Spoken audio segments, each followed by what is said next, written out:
feel like I look like a fish when I do that. My gills are going out while I'm breathing in the water, but that's not what's happening.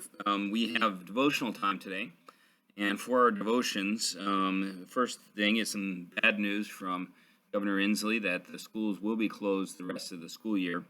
Pray that the Lord will do something great and show people His strength.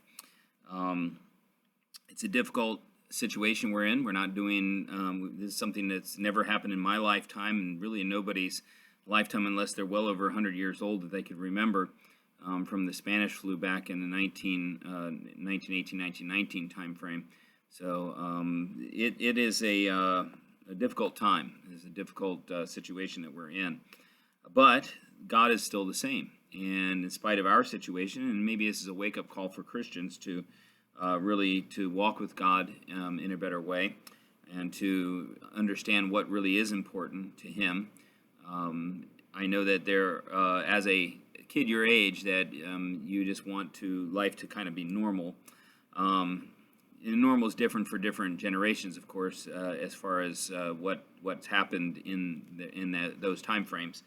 My normal will be a little bit different than what your normal was back at that time.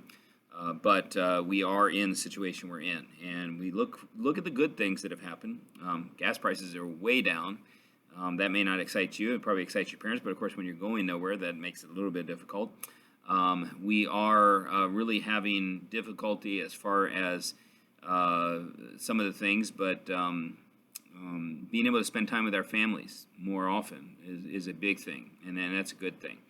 And so far, the Lord's protected each of us from getting the coronavirus. Maybe we have had it. It's hard to say because sometimes people get it, don't even realize that they have it. They don't really have many symptoms, or the symptoms are similar to a cold, so it's difficult to adjust for that. And so we are in the situation we're in. We just have to make the best of it, doing our best for the Lord so that we can honor and glorify His name as we're going through this little crises that we're going through. Now, for today, it is important that you spend time watching the videos, and I emphasize this often, but even more so now. Look, you are responsible. Well, you should be responsible anyway, but you are responsible to watch all the videos. You're responsible to do all of the work. It is a part of your assignment. It would be just as if you're here at school listening to me as I'm telling you some things during the day. I'm not expecting that you are doing more work than what you would have done normally. You're doing less, actually. You have more freedom and more flexibility in doing that work. And it should be, with your situation, for the most part. Now, I realize there are some that might not be in this situation, but for the most part, you should be that you are able to get the work done pretty much in about 3 hours. Sorry about that. That was Mrs. Jones. As I'm recording it, it's Monday afternoon, and beautiful outside, 63 degrees, according to the thermometer I have here at the desk. And so we're planning on going walking today. First time we've gotten to do that in a while. Anyway, so let's go ahead, and I remember what I was talking about just a minute ago, but as far as watching videos and doing things like that, it's just it's a thing. The thing that would glorify God would be for you to do the best that you can.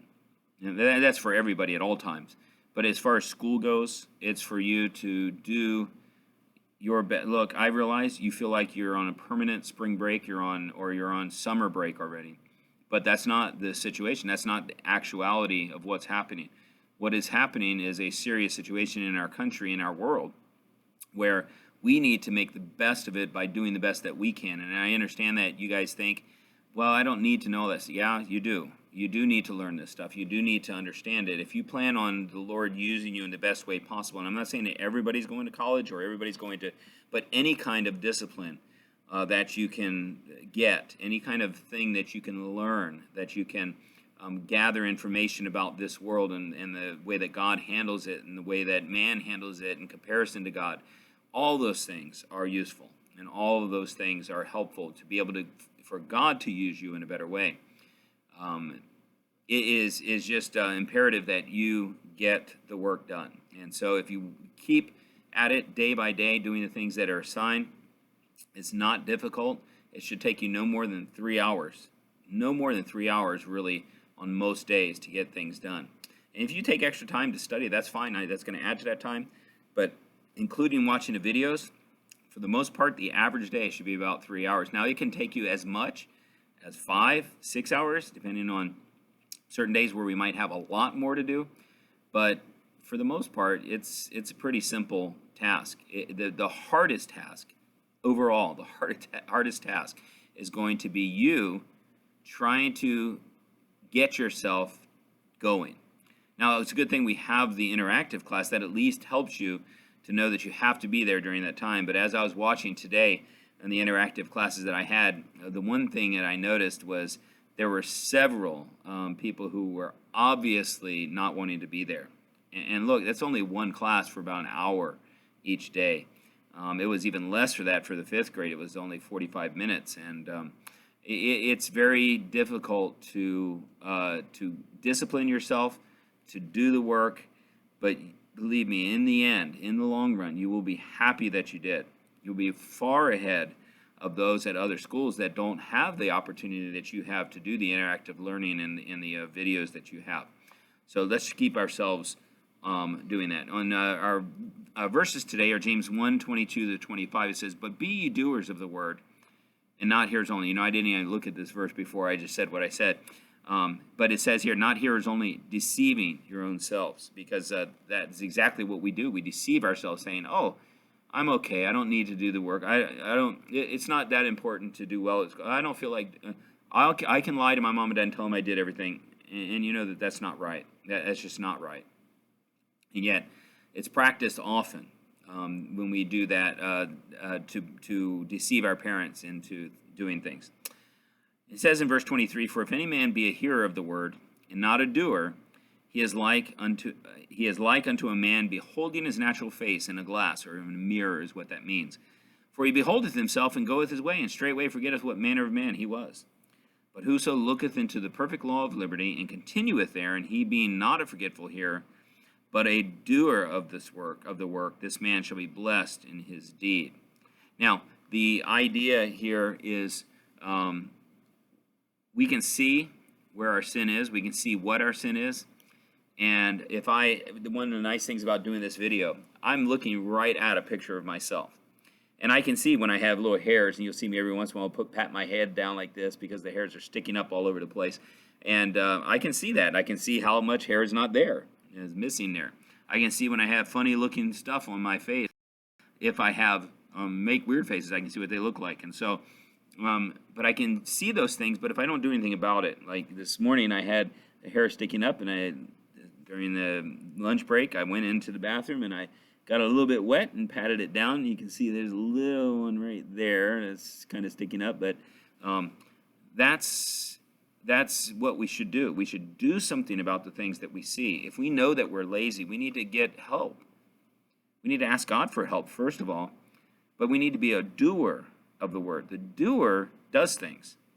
The hearer ignores it and does his own thing or her own thing. So this is called Do You Hear? Jack unlocked the garage door, swung it open, and plopped his school books under the clip on his bike.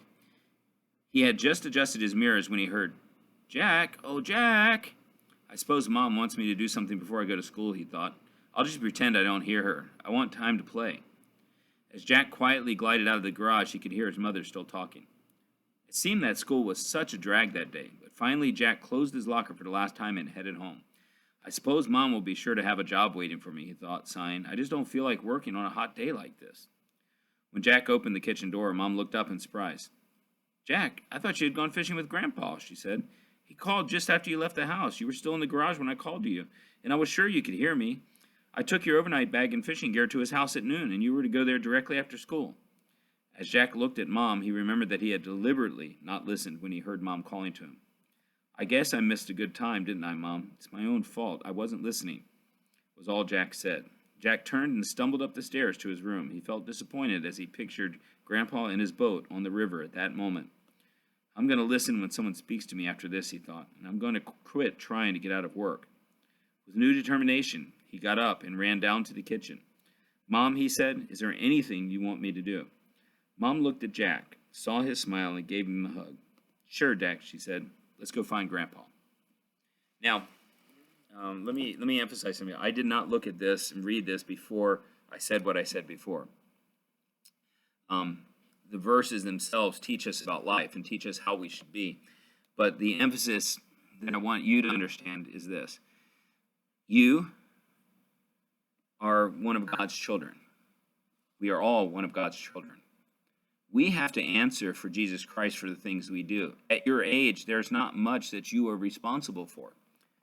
But you are responsible for obeying your parents. You're responsible for doing your schoolwork. You're responsible maybe for some chores. But again, that would be part of obeying your parents, obeying those that have authority over you. These are jobs. These are things that you young people have at their age. One of the difficulties is for you is whether to do right or not to do right. And I understand, believe me, I understand. As an adult, and you can tell any adult, we understand how difficult it is when you want to do what you want to do, but there's other things that you have to do instead. And sometimes adults don't make the wise decision all the time. They don't make the wise decision. But I can guarantee you, your parents have sacrificed a lot for you in many ways, not to mention being in school here. They have sacrificed tremendous amounts of time, money, effort, because they want the best for you. Now, I'm not saying that our school is the best in the whole world. I'm not saying that the teachers here are the best in the whole world. I think that we do a great job, and I think that the Lord has blessed with the people that are here. But what I can tell you is this, is that God has put you here, and he has an expectation for you. You know, Daniel and Shadrach, Meshach, and Abednego, they were put in a situation in a school that taught things completely opposite of what they believed. But because they were so firm in their belief in God, because they were so trusting of him, they learned and did better than any of the other students. Why? Because they wanted to please God. Not because their parents made them, because probably their parents were dead. Most likely their parents were dead. And they were there at the school on their own. They had no choice but to go to school. They could not decide, I don't want to go to school. I don't want to do they had to do it. They could have died by not doing their work. Think about it. When they wouldn't eat the king's meat, the person that was overcharged them, they were concerned that they would look worse than the other people, and then that person would be killed, and of course then the students would have been as well. And so he was kind and let them try it, and it worked because they trusted God. This is your job. This is what you're to do your best for the Lord. Have a good day. We'll see you tomorrow.